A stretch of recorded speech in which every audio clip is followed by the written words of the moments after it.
Good morning, YouTube. Lofty's here. I popped up to Damrolls again. We're in Cornwall. How fantastic's that? Anyway, got a little beauty to ride. It's been around a while. It's the first time I've had a chance to get my paws on it.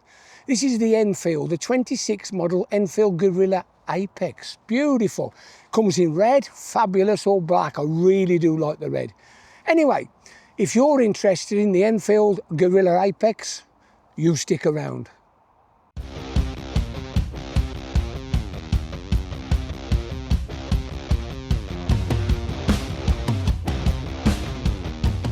Okay, YouTube, what do you reckon? Popped up to Damrolls, ride this little red beast. It's the Apex. It's basically a 450 Geurrilla with a few cosmetic choices. Anyway, let's give this a bit of thrash.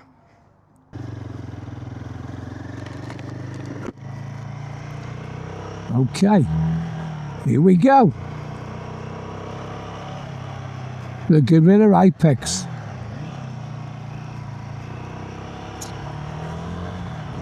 So as you know, I'm a Himalayan owner myself with a 452 Sherpa engine, so I'm used to the engine. I've ridden the Geurrilla and I think it is an absolutely amazing bike. And this is a new version. It's not souped up or anything special. It's just got some little cosmetics, got better tyres, lower, flatter handlebars, fly screen on the front, rim tape on it, and it's got a cowl on the back, on the seat, a seat cowl. Now, if you find the Himalayan a bit tall and you don't really want the off-road appeal, like the adventure style, this is a great bike. I've got 2 or 3 friends who've got them. Maz and Smithy up in the Midlands, they've both got Geurrillas and they absolutely love them. I think it's a wonderful single-cylinder engine, I do. I really love it. Anyway, let's give it a bit of thrash up the hill. Here we go, up the lane.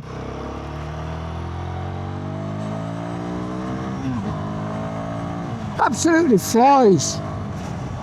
This bike's been in the showroom a while, it's been ridden quite a bit, so don't worry about me giving it a bit of thrash, it's okay. Okay, let's sling the old leg across it. Well, as you know, I'm a big lad, 6'5", 16.5 stone. I find the Himalayan 452 with the 850 high seat perfect. This is a bit low for me, 790. Anyway, what do you think? Nice bump on the back of the seat, feet on. Quite a bulbous tank at the front, a bit of a cutaway. My knees won't go into the cutaway. It's rideable for me.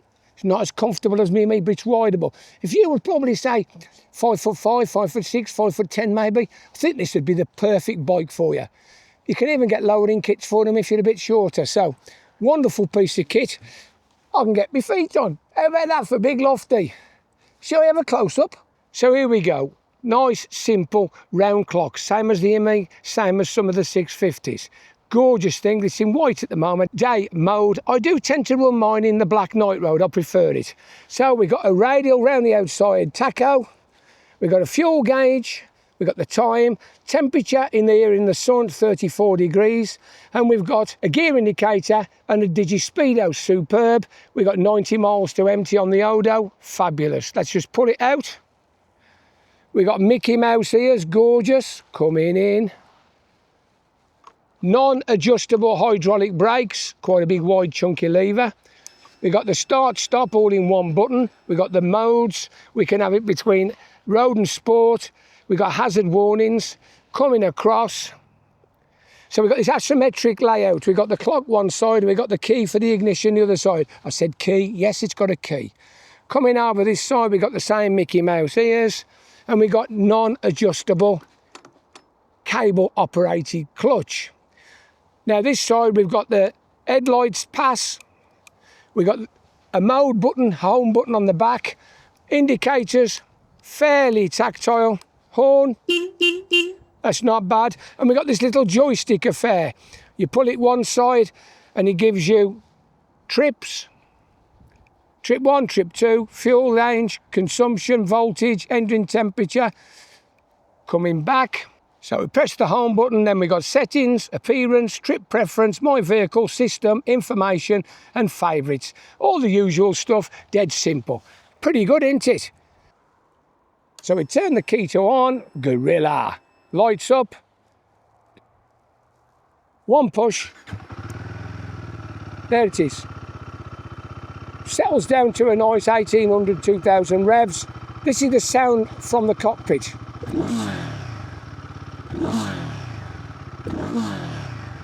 Very nice. Let's have a listen at the pipe. It's quite a throaty little beast, isn't it? I think they're gorgeous. I love the engine. Anyway, shall we get the stats and I'll show you around? Okay, YouTube, so what do you think? What do you reckon? Good looking bike, isn't it? So let's give you the stats. It's a 2026 Geurrilla Apex. It's a sharper, sportier version of the standard Geurrilla. First thing that stands out are these bars. They're much lower, much flatter, lovely. We've got the fly screen on the front, we've got the rim tape on the wheels, and we've got this beautiful cowl on the seat. And it's also got better, sportier tyres. So let's tell you what it is. It's a 452 liquid-cooled single-cylinder Sherpa engine, identical to the Geurrilla and to the Himalayan. It's 185 kilograms wet, and I said it was 790, it's not. It's 780 seat height, which is low, suit the people with slightly shorter legs. With 39 brake horsepower and 29 foot-pound on tap, it'll go quite well. Although the tank looks quite bulbous, it's only a small one, 11 litres of fuel, but it should be good for 80 miles to the gallon, which is fabulous. As I said, the dash is the big dash, it's the tripper dash, so you can have it with the Google Maps on through the app, or you can just have it as a standard TFT Speedo. Let's have a look at the front end. So we've got large 43mm shower forks, beautiful. Tyres, 1/20/70/17 Vredstein Centuro ST Plus tyres. Good looking, aren't they, on these mag wheels? Front and back, look at that, they're not bad at all. Looks a bit like a Dunlop tread pattern. We got a large 310 diameter disc with a twin piston Bibri caliper, standard sliding caliper. Not bad, it'll do the job. 6-speed chain drive, single monoshock, horizontal type, adjustable for preload. Let's just pan out. There's that lovely exhaust again, beautiful. So on the rear, we've got a 160/60/17, the same Vredstein Centuro tyres, and we've got a single 210mm disc with a single Bibri badged caliper. It'll do the job, it's okay. So what's it going to fetch? Apex black, Apex red. You pays your money, you take your choice. I love the red, I really do like it. £5 or so, £5,050 gets you one. Absolutely gorgeous, isn't it? I think it's time Lofty got his helmet on and give it a bit of thrash. Okay then, YouTube, welcome back. Out on the Apex Geurrilla. So round Lofty's Island, I'm going to go straight over, we're all clear. Up to 50. As you know, I've already got the Hemi, which is basically the same engine. I think a lot of the frame and components are similar. This is much more of a road bike, 17 inches front and back, slightly different rake on the steering, lower bars, and more of a youthful bike, if you ask my opinion. I think this will appeal to the youthful people. So, you know, as a 25, 30, maybe 35 and looking for an A2 bike, you won't get much better than this 452 Sherpa. As you know, the twins are out, the CF Moto twins and the KLE 500 and all that, but they're more adventurous style. Not everybody wants adventure bike. Some people want a naked roadster, a Sportster, and this fits the bill. Was holding 4,000 revs, 50 mile an hour. Tyres are quite good on this, the Vredsteins, but they hold a nice line. It's a bit like a Dunlop, to be fair, but interesting to see sort of like longevity we get from them. I normally find most tyres start to go off after about 5,000 miles, but it's hard to say what these will do. Anyway, we've caught the light, how about that? Lofty likes catching the light. Will we get a cheeky overtaking? I don't think we will.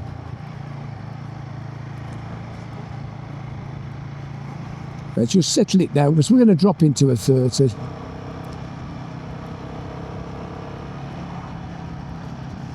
So third gear 30. The one thing I miss on this from my Hemi is the cruise control, that Viridian cruise control. What a fantastic, I've got no sponsorship or anything. I bought it with my own money on recommendation and I absolutely love it. It'll even drop down to 20 mile an hour and still engage the cruise. It's brilliant. Take note, Honda. It drops to 20 miles an hour, which is amazing. So we've got Des in front. Here's Des. We can't go any faster anyway. I'll just let Des whittle away from us because we're just going to drop into a 20. I will say one thing about these 450 Sherpa engines is the fueling, whether it's a Geurrilla, the Apex, or even the Hemi.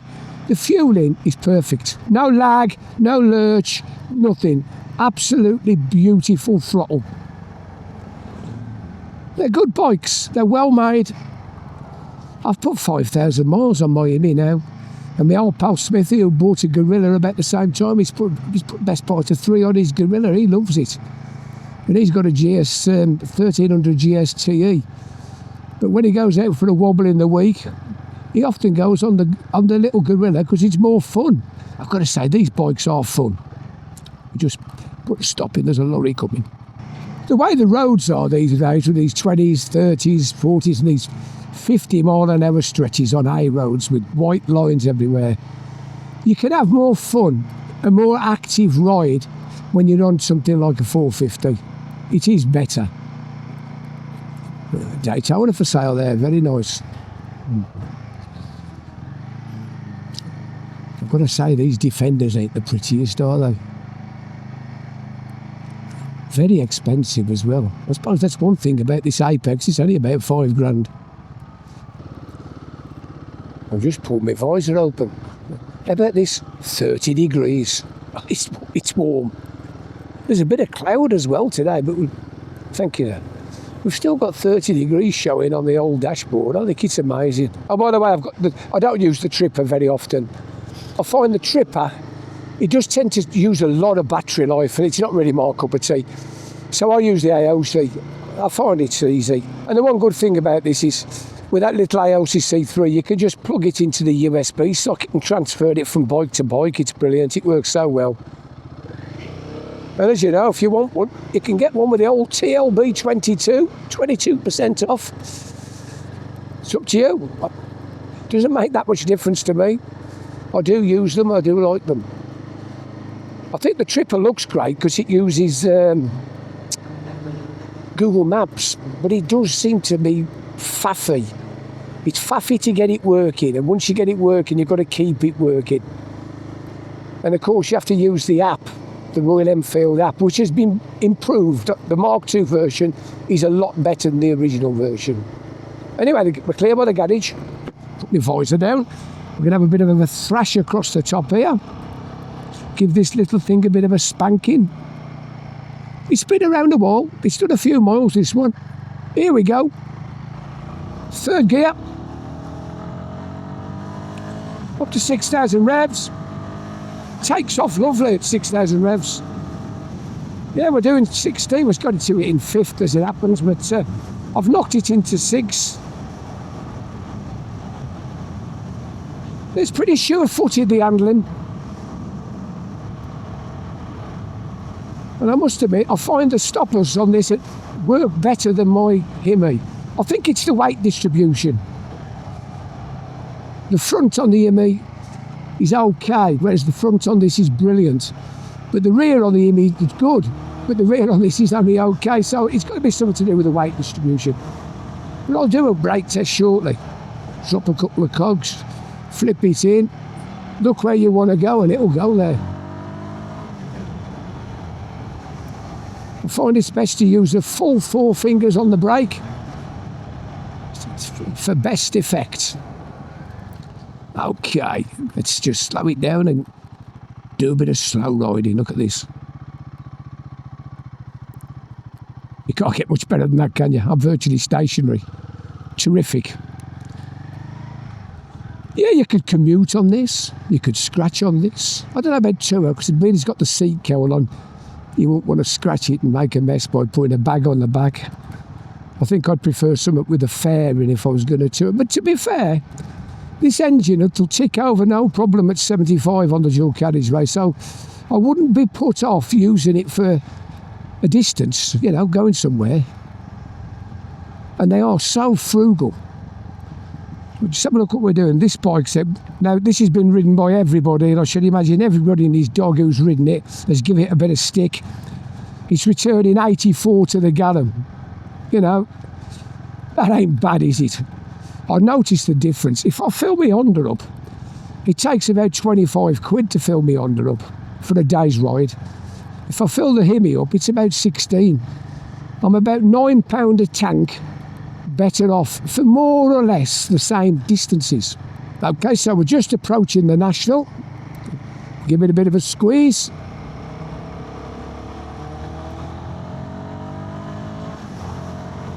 We'll keep it in fourth. We'll just drop it in, roll it round. That's nice. So we're doing 40 mile an hour. The entrance is clear. Let's test that back brake out. Yeah, it's okay. It's a bit of more of a stability device, to be fair. It's not what I'd call a good back brake. So 40 mile an hour, front brake. That's good, that is. I do like that. It does work better than on my Hemi. I really mean that. So any of you out there who've got a Hemi, to be fair, what better could you have? You could have a Hemi for adventure riding, a winter riding, and have a Geurrilla for the summer. How good? And it'll only cost you about 11 grand. 2 bikes for 11 grand. Anyway, we better do an emergency stop. I'll just clear the corner.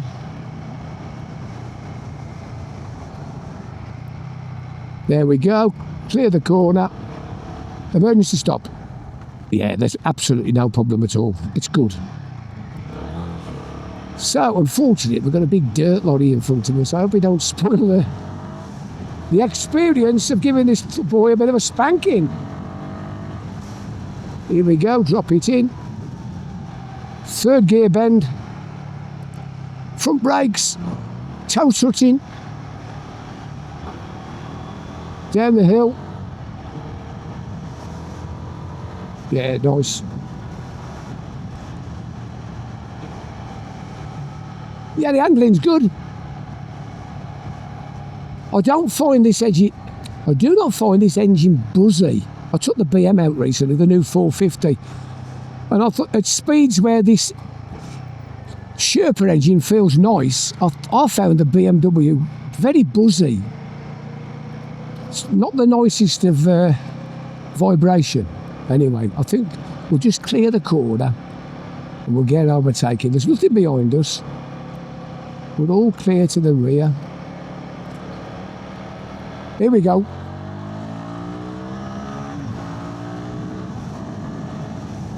If you've never ridden a Geurrilla, I suggest you try one because they are such a barrel of laughs. Nice and steady, holding a lovely line. I'm getting very little wind blast, just noise, wind noise, no turbulence. That's lovely.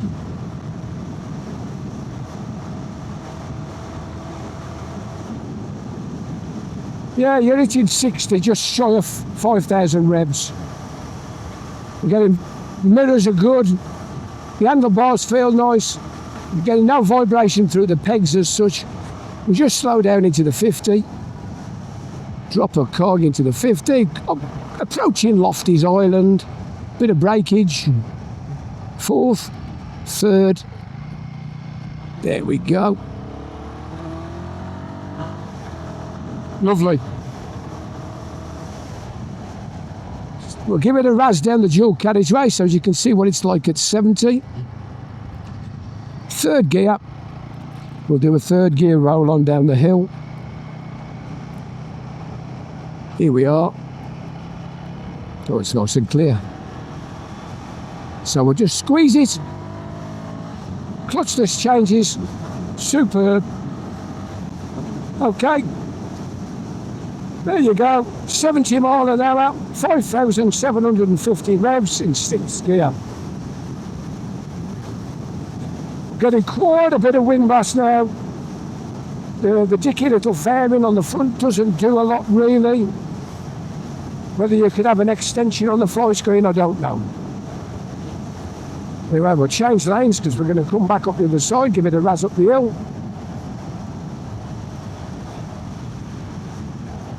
So we'll just let it drop down its revs into fifth, into fourth. Nice easy clutch. Very light the clutch, very light indeed. Okay. Nothing about really. He's going another way. So here we are, third gear roll on up the hill.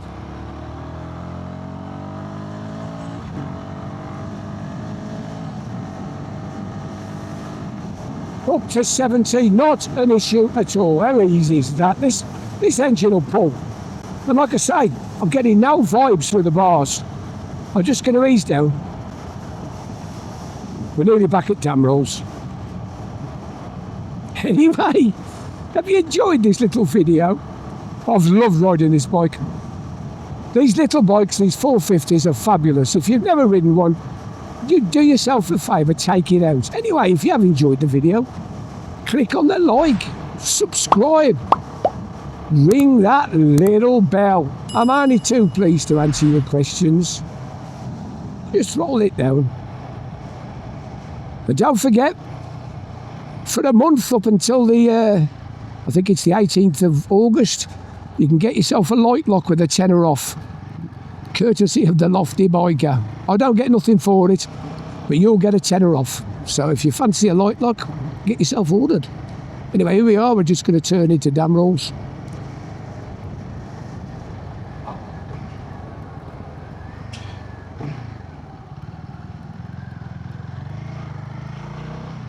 How much fun can you have for £5 grand?